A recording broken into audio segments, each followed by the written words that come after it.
నాకు తెలుసు 10 సంవత్సరాలు ఎన్ని ఇబ్బందులు పడ్డాం, ఎన్ని అవమానాలు పడ్డామో కూడా తెలుసు.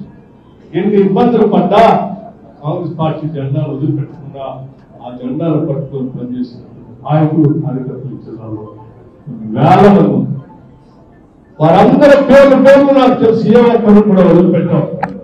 తప్పనిసరిగా అందరికీ ఏదో ఒక స్థాయిలో వాళ్ళందరికీ న్యాయం చేసే దిశలో ఈరోజు రాష్ట్రం నేను కానీ శ్రీనివాస్ రెడ్డి గారు కానీ తుమ్మల గారు ఇప్పుడే చెప్పేళ్ళారు కూడా.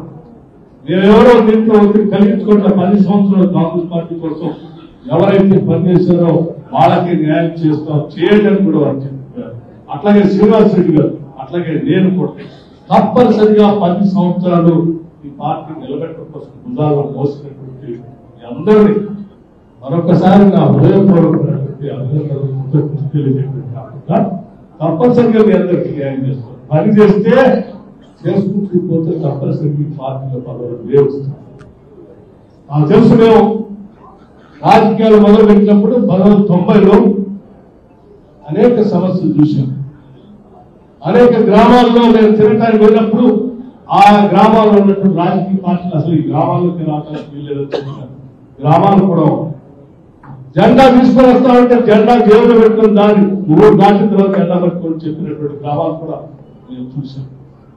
మాట్లాడటానికి పోతే దాడులు భౌతిక దాడులు చేస్తామని చెప్పినటువంటి గ్రామాలు కూడా చూసాం.